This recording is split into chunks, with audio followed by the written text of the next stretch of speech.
आगरा की ओर बढ़ता हुआ वो काफिला केवल घोड़ों और सैनिकों का समूह नहीं था।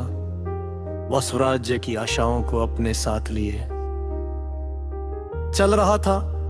हर कदम पर खतरा था, हर मोड़ पर अनिश्चितता। फिर भी शिवाजी महाराज का मन अडिग था।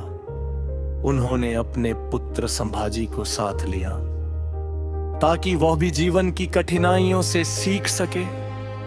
जब वे आगरा पहुंचे तब औरंगजेब के दरबार की भव्यता देखकर सामान्य व्यक्ति का मन डगमगा सकता था। सोने चांदी से सजे महल, हजारों सैनिक, दरबारियों की भीड़, लेकिन शिवाजी ने वहां भी अपना आत्मसम्मान नहीं छोड़ा। जब उन्हें दरबार में अपेक्षित सम्मान नहीं दिया गया, भर से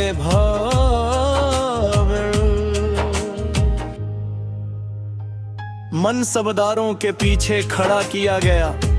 तब शिवाजी का स्वाभिमान जाग उठा। उन्होंने इसे मराठा गौरव का अपमान माना और विरोध प्रकट किया। ये बात औरंगजेब को नागवार गुजरी। क्रोध में आकर उसने शिवाजी और संभाजी को नजरबंद कर दिया। आगरा का किला अब उनके लिए स्वर्ण पिंजरा बन गया। बाहर से भव्य, अंदर से कैद, पहरेदार हर समय निगरानी रखते। भागना असंभव लगता। कई लोग यहाँ टूट जाते, हार मान लेते, लेकिन शिवाजी हार मानने वालों में से नहीं थे।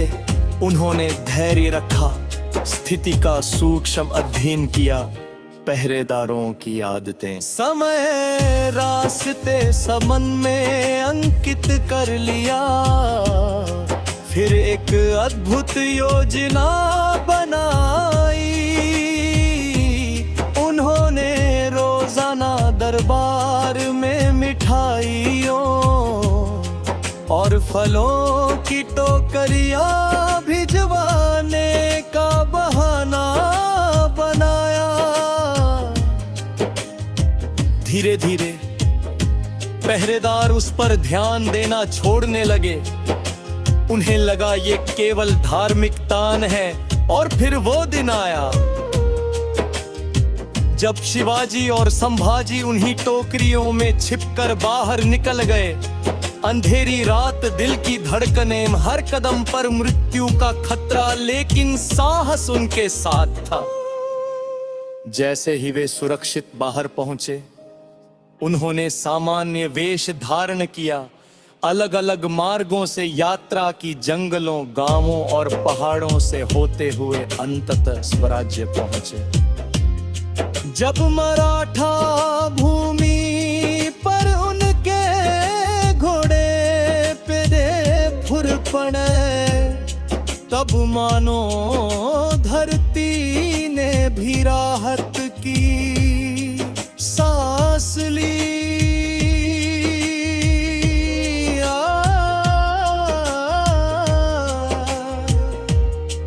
ये केवल पलायन नहीं था, ये इतिहास की सबसे साहसिक सफलताओं में से एक था।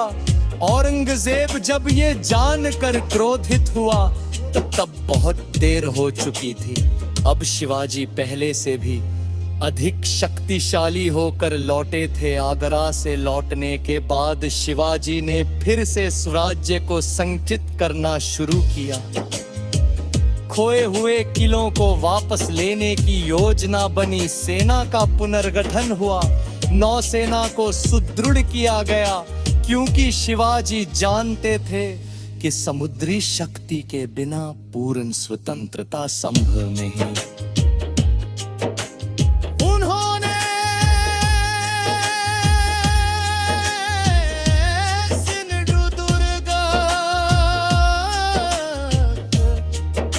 विजय दुर्ग जैसे समुद्री किले बनवाए।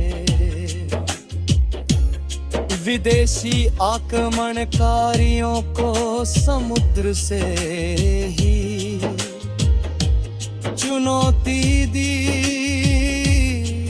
उन्होंने, एक सुव्यवस्थित प्रशासन खड़ा किया, अष्टप्रधान मंडल जिसमें योग्य मंत्रियों को जिम्मेदारी दूं गई। न्याय, कर व्यवस्था, सुरक्षा सब कुछ सुव्यवस्थित हुआ। किसानों को संरक्षण मिला, व्यापार को बढ़ावा मिला।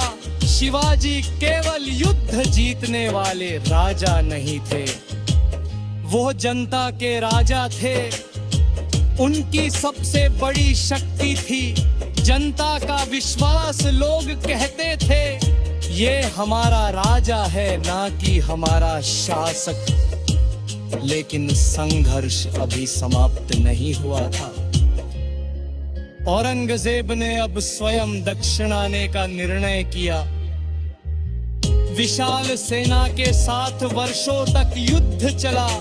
मराठा भूमि बार बार रणभूमि बनी। शिवाजी जानते थे कि सीधा टकराव विनाश ला सकता है, इसलिए उन्होंने छापामार युद्ध परवार भी परिष्कृत किया।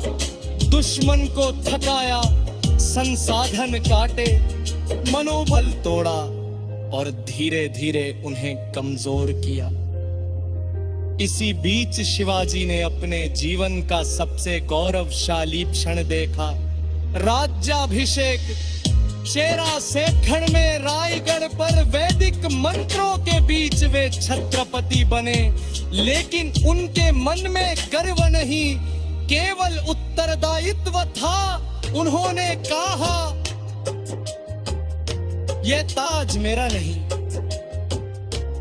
इस मिट्टी का है। अरे उन्होंने